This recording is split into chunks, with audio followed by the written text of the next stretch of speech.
Good morning, Middle Earth, and welcome, Flickin' Fanatics, to our review for the third episode of Rings of Power. Sorry, The Rings of Power. This episode is titled Adar, correct? Correct. And I've been doing my best to limit how many puns I make because most people don't think they're very adorable. Anyways, all my dad jokes go through the filter of Scott to see where they rank. But he'll be here all weekend, ladies and gentlemen. Absolutely. All weekend.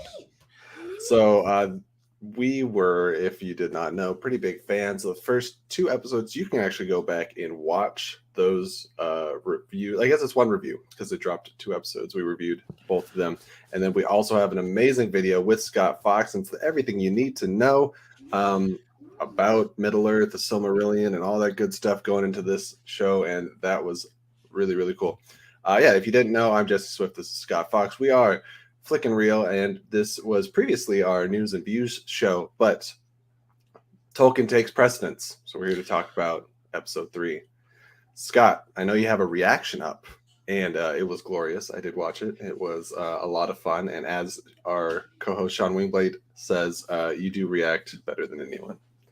I think the first episode I was so just trying to deeply engage in what was being going on and trying to measure it versus lore and what are they going and all these things that I reminded myself that people are watching what I'm doing. So not intentionally, I wasn't trying to over animate, but I remembered that it's okay to get emotionally engaged in what I was watching and not just try and cerebrally take it all in. But that was a great episode. Plus the action sequences, all the things they did in that episode, in episode 3 were, there was a lot of really, really goodness in that episode. I agree. And as we talked about a little bit, we've had some of our Leo DiCaprio moments, the pointing at. And if you guys don't know, this is a full spoiler review. We're going to go right into spoilers, and that's your warning. So we will go kind of chronologically through the episode, but I want to talk about a couple things really quick with my lore master, our resident lore master. Amaru, what's up, buddy? This episode was fire. The show continues to be fire. Yes. But Isildur, right? I know I'm mispronouncing that probably. Okay. Isildur. Elendil is his also, father. Yes. Elendil is the first one we see. He's the one who his ship rescues Galadriel and Halbrand. Right. And then also in the painting, we saw somebody you mentioned previously in, I don't remember if it was Everything You Need to Know or what we were talking about, but Elrond's brother, right? Elros. First king of Numenor. Yeah. Not to be confused with Eros. What is the name of Harry Styles' character in Eternals? Eros. Yeah, Eros. Very close. Which would be Cupid in Greek mythology. Absolutely. So, what did you think of all your pointing moments? I think there was a lot of really. I apologize. Hold on one second. Yes, sweetheart. Godpapa's bringing him to your soccer game later. I love this episode. I know Scott's been all over Twitter about his favorite character, and Scott's better with the names than I am. Is it Arondir? Arondir. By the way, Arondir, one of my favorite characters, new characters. Now, he is not a Tolkien character. He was created for this show, and it was one of those things where a lot of people were really reserved. They don't. Okay, I'm gonna be blatantly just mean to the Tolkien junkies out there. We'll allow it. They're not allowing for any creativity within this universe. It's straight Tolkien or nothing. And by the way, in this window of time, Tolkien wrote the least amount of stuff. Right. And so they had to create some characters to help round this out. Even to the point of with the Numenorians, Elendil, they created a daughter for Elendil that wasn't part of the mythology. And I believe her name is, hold on a second. Eärien. Eärien. E-A-R-I-N. Yeah, and they created some of these I am getting tired of the lore stuck stuffiness from people. The show is fantastic. If people would just give it a chance, they had to adapt. By the way, a lot of people love what Peter Jackson did. He changed a lot. Get Yeah. over it. And I'm a hardcore Tolkien guy. That's what bothers me.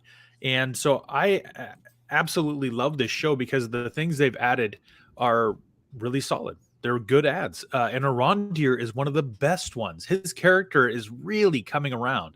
The action sequences, the fighting, his desire to save the Watch Warden, who was also captured, and he tried to set him free first, and he tackled the warg by. I'm jumping ahead in the episode. Sorry. I have to know when he escaped, because I guess Lauren and I watched it at different times, but we had the same thought when he first got out there and paused. We're like, "Oh, is he taking in the fact that all the trees are gone? Like, is it kind of a shock?" And then there was like the stillness lasted too long, and I was like, "Oh, he's shot. Darn." Yeah, when he turned around with the arrow sticking out, I literally, if you watch the reaction, I'm like, no. It's like you could just see Arondir's face melting. Like, you've got to be kidding me! All this work, all this fight for nothing, just for the guy to die, and then he gets yanked back. Oh, right. Such a great moment, a harrowing moment, but then also just like that deflating moment of I'm almost out. Right. But they got me. And yes, Amaru, you are 100%. Ismail is killing the role. Absolutely killing it. Like I said, favorite new character to the point I went to Twitter to follow him. Hey, I love that. Because it's one of those things where his portrayal in this role is outstanding. And let's go to a large focus of the show, which was rewarding for me just in the sense because every time we've talked about this era of Middle Earth, all I hear from Scott is Numenor, Numenor, Numenor. And we're there. We got there. We got to explore the city. I got to, for me, find out new information about how it was kind of not given, but like a reward from the elves. Am I right in that? It was a gift from the Valar, technically. Yeah. And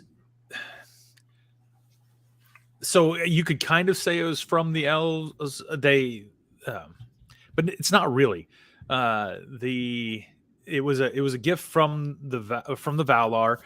The gift was given to Elros, the island, as they were forbidden from ever going to Valinor from the Undying Lands, but they're set within close enough proximity they could see it on the island. And so it's this really cool place. It was gifted to them, but it was actually gifted to Elrond's brother, who is also who chose immortal life, correct? He chose to be so judgment comes at the end, right? The doom of the elves or the Eldar is that they are immortal, right? They don't die. They live on forever. And if they do die, they go to the halls of Mandos forever. The Edain, or the men, their doom is not known. So what happens to them, they're given a mortal lifetime. When they die, nobody knows what happens to them other than Iluvatar, who is the god of all things, or Eru. And he and so Elros and Elrond are given the choice because their father, Arendelle, is the half-elven. He's the one who goes to Valinor and pleads for both men and elves, and that the Valar would come. They are the ones in the War of Wrath who take down Morgoth. That all being said, they get a choice. Elros chooses to be judged as a man. Elrond chooses to live a life as an immortal, and their divergent paths. Elros then becomes king of Numenor, the first king, and you know a lot about Power Rings? Yes. Thank you, Pat. Yes. So all that being said, the great thing is this island, they represented so well the beauty and majesty of the place, because also you're talking a couple thousand years they've been on this island reigning, and it's been developed by incredibly skilled craftsmen who were taught by the elves. They were given the knowledge. Matter of fact, Finrod Felagund is the one who taught many of the men. Who Finrod is also the older brother to Galadriel. Partly why maybe she is a little bitter. But that all being said, the island, holy mackerel, it was so beautiful. Of Galadriel, the more I'm absolutely falling for just both the actress and the character herself. I've always loved Galadriel, but she's so good in this role. And she's so fierce, but you can tell that like a lot of it is, I mean, she is very like firm in her standing and she is fierce, but there is a softness and a wound underneath that you can feel and you can see. And it's really nice to see her like smile occasionally. Like when, is it Elendil? Is that right? Elendil. That's why you're here, Scott. I would never run the show without you. There's no way. But he says, you know, it's about a quarter's day ride from here. She's like, did you say ride? And seeing like the smile on her face and how much she enjoyed like getting on that horse and like riding across the country and stuff. And then they get to the the random gratuitous slow-mo sequence across the beach. It was like pretty, Scott. It was pretty, but it was like drawn out so long. I'm like, how long is she gonna like? If they're gonna show this in slow motion all the way, it's kind of like when you do slow mo on your cell phone, and you realize you recorded 30 seconds of slow mo, and so it's actually a 10-minute clip. Yeah. When you watch it, it was beautiful, and I really enjoyed it. But at the same time, I was like this is what happened. But the one great thing is you could see the joy in her face quite well. Yeah, the reason that episode was 2 minutes longer than the previous episode was the slow motion in the middle. Exactly. Yeah, I do like what they're doing with her, and I did like that actually showed some joy in her, and her being allowed to ride the horse with Elendil to go to the Hall of Lore. Yeah, was an awesome part. I think that actually helped her connect better with Elendil, as well as it kind of put a chink in the armor of her being such a tough person all the time. She lacks any sense of how to handle a situation. She goes into the Queen Regent. By the way, now we know why she's Queen Regent. The king is still alive. Not to get too far off onto that, but she is she's the queen filling in for the king because the king is out of commission. Because all kinds of reasons. Sympathized with the elves, and everyone was like, "Screw you." He sympathized with the faithful. That is correct, and he restored all the old ways and the reverence for the Valinorians. And that Hall of Lore or whatever it was called was still standing because of him. Correct. They saved everything, even though it was banished. Which is where we find out that the symbol or sigil that we had seen that was left behind by Sauron is not a mark per se, but more a piece of a map, and it's like a mountain range to the Southlands. Did I say 3 correct things in a row, Scott? Can you verify? Yes. Okay. You did. All right, they are on the Southlands. That is a map of essentially Mordor, where Sauron will eventually build the Tower Barad-dûr, and make the forge in Urodrim, Mount Doom, which is where he makes the rings because he needs a forge hot enough. Remember, the elves are in Eregion are going to try and build a forge hot enough to make anything and to melt any metal. And Sauron is trying to do the same thing, but he's going to do it inside of a volcano because Sauron that kind of heat is extra. Yes. That's a cool tower, but I dug a hole in the middle of a mountain, and I'm just going to put the furnace inside that thing. Exactly. But yes, you got all that correct. I feel well done, Jesse. You're catching on to all this Tolkien. I will get there. This is all very new to me. It took me a few watches of the original Peter Jackson movies to get some of it too. The majority of this episode, I feel like, is bounced back and forth between Numenor and the orc camp. Is there a section of the episode that I'm missing? They were in Numenor. They went to the castle. Oh, we're skipping over where Halbrand. Oh my gosh, he tries to swindle some people to steal a guild mark so that he can manufacture some stuff and smith it. Gets into a fight. I need Mortal Kombat those guys. Yeah. But I forgot there was a whole thing with Nori. I forgot about the Nori. Oh, yes. with the giant stranger, and the secret's out, comes stumbling into the encampment, and everybody then becomes very aware. And there is a debate whether or not to leave the Brandyfoots behind, but their wise, oh man, what is his name? Something S. Sadok. Sadok, thank you. Decides that no one will be left behind. They will take them with them, but they will be in the back of the caravan, Yes. which is a form of shame, I believe. Yeah, well, if they believe they may be left behind, they'll just leave them behind. Which is also a bit of a weird thing. You'd think you'd rally around your people and try and make the migration with everyone intact. So there's a weird dynamic to that. Like, we lost some people. Some were killed by wolves. Some were killed by other things. But we When move they on. read off the list, and then some were like, they couldn't make it. It's like, don't you help them along or go slower so everyone makes it?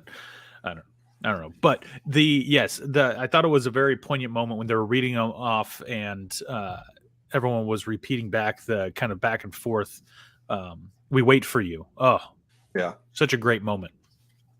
I love getting just some introspective looks at all the various like faiths and religion and cultures of all of the species, and I feel like that's something that maybe that's one of the things that pulls me into Middle Earth more than Westeros. Like, I love Westeros. Game of Thrones is awesome. House of the Dragon, super cool. But and they do have the different beliefs. They have the old gods, the new gods, the seven, yada yada. But I'm so much more interested in this. And like Yes. that, the time we got to spend with the dwarves, which I need to go back to Khazad-dûm. I need more Prince Durin in my life. We are a third of the way through the episodes. We have 6 more. Mhm. I already need more than that. So if that's the case, then Act 1 is done. They have introduced Yes. all the different realms. You've got the dwarves, you got the Harfoots, you've got the elves, and you've got the Numenorians, okay? And the men. And so you've got all those classes together. Then we also were introduced to the orcs, and where they're coming from, but they're tunneling underground, or building a big tunnel and putting cloths across the top to make it kind of camouflaged, but also to keep them out of the direct light of the sun. Orcs hate the sun. So let's talk about that orc camp scene. Let's focus on that, because we brought it up a little bit, but the tensity of that orc kind of taunting the watch warden with the water and having them pass around. It's like I couldn't breathe. I was like, I know this is going bad. The fact that they teased him with the water and then they cut the one guy's throat.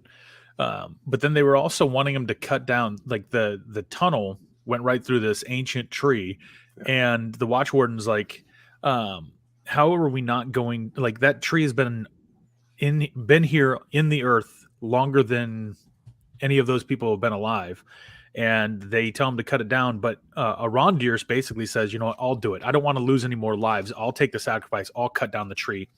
And you can tell it's an emotional moment. Like, when he goes up to the tree, he puts his hand on the tree and kind of almost has a peaceful moment with it before he's like, I'm sorry, and starts hacking it down. But his idea is, I'm doing this to save lives. In the same way that he is trying to rescue people and battle them out to set other people free. When he goes into for the attack, he cuts down the jump move. When he cuts down the roof and knocks everything down is beautifully done. And then when all the chain fighting and stuff, I was like getting some Scorpion Ghost Rider vibes. I was telling Lauren, I was like, yo, people fighting with chains really does it for me in every movie, TV show. It's such a cool moment. But the best part is where he uses the chains to battle the warg. After the warg disembowels 3 people. I rebuke the fact that when I saw some reviews for the first couple of episodes, people were like, oh, it's just G-rated Game of Thrones. I said, it is not. Just because there's not nudity and like intestines. It's when Halbrand breaks the guy's arm and you see the extra joint go into his forearm because he breaks it over the door frame. Yeah. And then you see him smash heads into the wall and there's splatter of blood on the wall. You're like, And then they disembowel people with the warg, and you're like, they really turned a lot of that up this episode. Yeah. Whereas before it was kind of like, okay, some of the action, but nothing to that level. And it got real intense real fast. And I just Amaru's point, ripping the tree root out and using it when they like yanked him back on the Yes. chain, he like snapped the root off and just like shoved it in the orc's neck. Right through here, dude. Yeah. I cringed Rings and did one of these things watching the video on that. That was so Rings sick. of Power is metal. I'll say it right now. Yeah. Well, you got to think of Middle Earth did not mess around at all back in the day. Halbrand. Haskell 420's got a question for you. Ooh. He will not be the Witch King because the Witch King comes from Angmar, which is more in the north than down in the south. So if he is one of the Nazgul, he would just be any one of the Nazgul. I don't know if that's the direction he's going to go, but boy, what a good twist that would be if he turned out to be one of the ring wraiths. Yeah. That'd be so disappointing for his character, but good kind of arc around for him. But I think I'm curious as to how they're going to restore him being kind of the lord of that southern land, especially because his land is being decimated by orcs right at the moment. It is. Mordor is in its early stages. Yeah. I think it's further along than people think. Yeah. So, not to get into too much spoiler stuff, but essentially what happens is I think Galadriel is going to try and convince. Okay, this will be spoilers. This is also predictions for the next episode. Galadriel is going to convince Queen Muriel or Queen Regent Muriel and Pharazôn to go and attack Sauron in the south. They have an army. They can take him down. They can head it off at the pass, and that will give mass amounts of power. In the Tolkien lore, Pharazôn does that, and when they capture Sauron, he brings him back to Numenor as a prisoner. And that's how Sauron gets to Numenor. Yeah. It's horrible because if you don't know this about Sauron, he's very cunning, very smart, very powerful, and manipulative. And eventually he twists it and he becomes an advisor to Pharazôn and convinces Pharazôn to do something really foolish. But I don't want to get too far ahead in that. But if you don't know this about our Pharazôn in the Tolkien lore, is known as the last king of Numenor. Oh, no. So keep that in the back of your head. So who is Adar? Exactly. That's what I was gonna go into that because new name given, but they hinted in the episode about the languages and how different names were given for Sauron and for the evil. I believe like that one to be of the Sauron. Elvish names of Sauron. It is correct, and I believe this to be.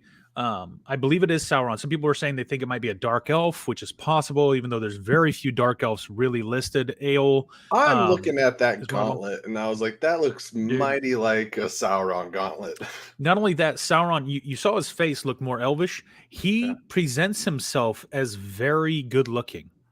He's a shapeshifter, and so in order to you're telling me Slim Shady might not have been Sauron. I do not believe Slim Shady is Sauron at all. I believe the real this Sauron. Please stand up. This guy with his jokes all day long. You got the puns everywhere. Hey, you want more of those? We got a Streamlabs link on the bottom. I'll do my best. I think Adar is actually going to end up being Sauron. And Sauron was very fair to look upon.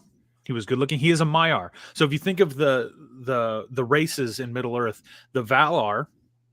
So Eru Ilúvatar created the Valar, who are the gods of Middle Earth. They rule Middle Earth. Eru is over all of creation. And then underneath the Valar are the Maiar. Sauron is a Maiar, but he was corrupted by Melkor, who became Morgoth, and that's why he's a henchman. What's the name of the people who can change shapes? I don't know. Well, the Maiar can. Matter of fact, even the Istari, who are of the Maiar race, are the wizards. They can change their shape and stuff. Matter of fact, Gandalf talks about Sauron being able to do that, or Saruman. You also have that guy in The Hobbit who can turn into, was it like a big bear or a wolf or something? Beorn. Beorn was Bjorn. Cool. Beorn. Yeah, it's. He is the bear man, and so they do have that. There's not many of them around anymore. Of course, in this era, there could be a lot more, but I believe the Sauron has that power. He can make himself. Matter of fact, in the Silmarillion, he actually turns himself into a werewolf and battles against Huan the Hound of Valinor, and loses. He also turns himself into a giant bat, vampire, so he can fly back to Morgoth's lair. Skin changers, yeah, there you go. They hang out at Skinwalker Ranch in Utah, for all those paranormal people. For any of our friends watching right now, because so you can confirm, right? Tom Bombadil's been around since like forever, right? Correct. He was there at the beginning of all things. He is, the elves call him eldest and fatherless are his two names. So he exists right now, right? He does. He has existed since creation. All right. For anyone that's watching What We Do in the Shadows and knows Laszlo, played by Matt Berry, I saw a tweet thread where people were saying have Matt Berry as Tom Bombadil, and they like wrote like some dialogue for him and stuff. And I was like, yes, 100%. I want this. That would be amazing. I don't know if they'll ever get to the point, or maybe Tom Bombadil will be somehow engage with the Harfoots and help them put down roots in the Shire. Why not? I mean, he's not far from the Shire. I mean, like he claims the land for he and Goldberry just outside of the Shire. There's where the Willy Windle runs. Oh my gosh. Goldberry's father is the river, by the way. That makes sense. Well, you know, Morpheus, the Sandman's father, is Night in Time, or well, Time is Night is his father, Time is his mother, or something like that. I don't know. Anyways, Amaru says, the little I know of Bombadil, I feel he was always the god character that I don't know if he can be adapted. It really is. So in Lord of the Rings, he actually puts on the Ring of Power, and it does nothing to him. And when asked why it does nothing to him, it's because he is his own master, and he doesn't. Nobody has power over Tom. This is why I'm so bad. I have to rewatch these movies because, like, after watching Rings of Power, I have to binge all of them. That's what it was called, the Light of Elendil. So Elendil is the brightest star. Okay. Arendelle wears a Silmarillion in the sky, but their brightest star is Elendil. That's why Elendil's name means starlight. They talked about that in the episode. So the light of Elendil is a light of their brightest star, but it is also the same as the light that is carried in the Silmaril, which is worn by Arendelle, who is Elrond and Elros's father. So yes, Elendil is also the name for a star in the heavens. All right, so remind me when this is done. Two different things. You know those the thing that on the commercials and whatever, and you'd sometimes see them like theaters, but the star would shoot across the screen, just like the more you know. Remind me to download that clip so I could just keep it on standby for all of our Saturday shows, because I feel like I'm just going to be smacking it like 30 times an episode. Boop, because it's just an education. That's why we bring Scott on here. So yes, that is you're mispronounced. You didn't mishear the pronunciation. She does say Elendil, but the light that is in that file of Galadriel is also of the starlight that is the same as what is carried in the Silmaril, which Arendelle wears. So I watched that really closely because the pronunciation makes a difference, but that's because Elendil is the brightest star in the heavens too. It's a weird thing. And as Scott, to which one the brightest star of Flickin' Rail. So, well, I do what I can.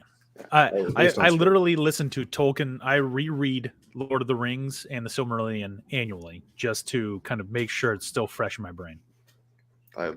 So we're so proud of you. And finally, it's coming in handy. Halbrand is a little bit of an Aragorn-ish, somebody running from his calling and his place because of what his ancestors did. Elendil, Arendil, Elavil. Elvis, yes. I don't know. Yeah. There's lots of names, and they all have similar pronunciations, which does not help. Let's see. So we talked about Galadriel and Halbrand and Numenor, talked about the orc camps, got caught up with Nori Brandywine, or Eleanor Brandywine, if we're using her government name. Mm-hmm. Nori. Yeah. So I think, well, yeah, we talked about, we saw she, Adar and blurry. So maybe we're gonna get Yes, some Sauron focused stuff. And I did put up a poll. Actually, let me see how that's. Let's see what people are saying here. I was it's asking what. mixed at this point. Yeah. So I said at the end is Adar Sauron, and 40% of our votes said obviously. So about half. 20 said I don't think so. 33 said maybe, and 7% went who. So Yeah, it's that's a hard part. Is they've also created some lore here and done some stuff specifically for the show, so it is possible they're using that as somebody else. However, when they were talking about the languages and having many names for the evil, was that in the Hall of Lords or that place in the north correct, that where they're talking about that? Right? Okay. correct. But that's also where they saw that Sauron would be working in the Southlands, completely opposite. Because remember, um, Galadriel was hunting for him in the north, as far north as you could go.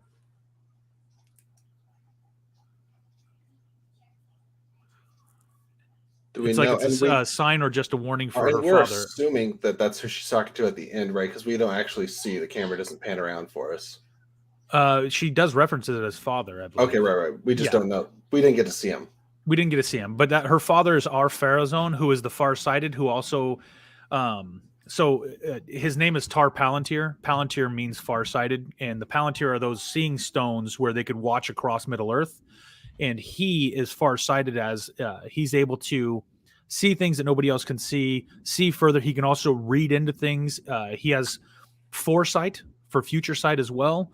Part of the gifting of being that he is of the unmingled line of the West, in that he is half elven and does carry some additional power with him. I don't have Farsight, but my D&D character does have night vision. So There you go.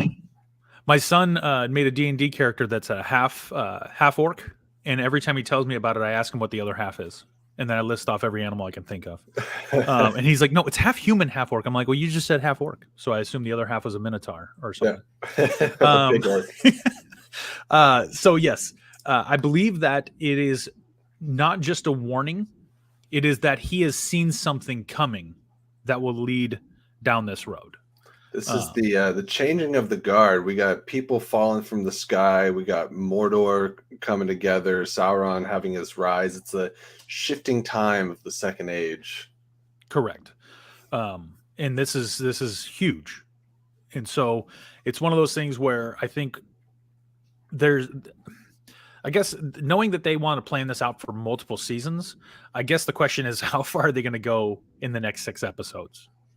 Because they've got Find to out have it next week. Yeah, exactly. And the question is, next week, do we actually get to see what Sauron is, or do we take the Adar cliffhanger and let it hang, and Like then we, we spend a week back with the dwarves yeah. and Elrond and Durin and move forward nowhere with these storylines. There are so many storylines in this show right now. They have so much going on, which is correct, because in Tolkien you have a mountain of lore, history, and story. How are they going to weave these things up? I thought it really cool to find out that Halbrand is also a lord. He's a king. He's supposed to be a king. So now we're talking about royalty and almost everything in I want to all bring this aspects. up. I'm assuming that if I mispronounce the name, I apologize. We'll just say I've Galadriel. I'm assuming you're saying Galadriel is very different, maybe because they planned like 5 seasons. Part of that also is, Scott, roughly how long is this first season of Rings of Power before even the opening prologue to Fellowship of the Ring? It's an entire age. So this is in the second age. Second age goes for 3,700 years, and we're probably in the last 500 of the second age. Think of And how then different the you third were. age is 3,000 years. You can think about how different you were 10 years ago. And these elves are thousands and thousands and thousands of years old. So there's room for character growth and development. And she is different than our Kate Blanchett Galadriel. However, there are hints that I feel like lean towards it. Like she's flirting with the darkness a little bit. And Galadriel always felt like she is both warm and light, but there's this like there's something underneath, you know. And I think we're getting there. Yeah, I was waiting until Sauron changed form. Yeah, Sauron, he does. Yeah, Sauron can change forms. Matter of fact, no, that's giving away too much for too far ahead. All right. Well, But yes, there's a mountain. They've got so many places to go so fast that it's hard to wrap your arms around all of it because that's one of the dangers of a prequel in that we know how Galadriel is as a elven lord, right. but that's 3,500 years in the future. Whereas this is Galadriel as an elven warrior and commander in having to learn how to navigate things. She also doesn't she falls in with a lot of elves who believe themselves to be better than the Numenorians, better than men, better than everybody. That is the class warfare in Middle Earth is legit and it's everywhere. And so that makes it a challenge. So we've got to see her grow into that space. Also, she does not yet have an elven ring of power. If you've seen Lord of the Rings, she is wearing one, also made of mithril. Going to throw that back out again. And so with the elven ring of power comes a great deal of responsibility. Is going to be doing some stuff this season. We hope, possibly, maybe. But Celebrimbor learns how to make those things and how to imbue magic into a ring from Sauron. But Sauron never touches the elven rings. Celebrimbor does it himself, whereas all the other rings, Sauron helps manufacture. Which is why he's able to corrupt the men. But what about the dwarves? No, he does. 7 rings go to the dwarves. 7 rings for the dwarven lords in their halls of stone. But do they? Come on, man. Know your poem. What? All right, I quit. Roll the outro. That's awesome. But he does. He does give them. That kind of wraps up most of the episode. I think we covered most of it pretty well. Very much anticipating next week. So I love that we have our whole show dedicated to this now. But honestly, Rings of Power is more interesting than most of the news coming out right now. That is until, of course, about 10:50 a.m., which is just under 2 hours from now. We are going to start our D23 stream and reacting to some of the news as some trailers come out. We'll try to throw some reactions up to those as well. So that's going to be fun. Possibly Fantastic Four news, but they're going to do Marvel, Lucasfilm, I believe 20th Century Fox. Maybe we'll hear some more about Deadpool. Who knows? But that's going to be fun. Also, check out Sean's trailer reaction for Little Mermaid yesterday. Yeah, doing very well. So appreciate everybody that joined us, especially our lore master at the table, Scott Fox. Thank you for always educating me. I feel like now when I watch the show, I'll hear a name. I'm like, Scott told me about that. So it was cool to be at least half as excited for Numenor as you were. So it's been a lot of fun. Oh, man. Let me just say, as a closing comment, they have not wasted their money on this show. No. The visuals, the audio, the landscapes, you can tell where they spent the budget. And man, Numenor is a beautiful island. Holy cow. I would love... Yeah. If I could go to Numenor, if it was a real place, that would be amazing. As long as you don't run into some street ruffians in a back corner and have to break some arms. Well, I think the key there is don't steal from a street ruffian. Nah, that's fair.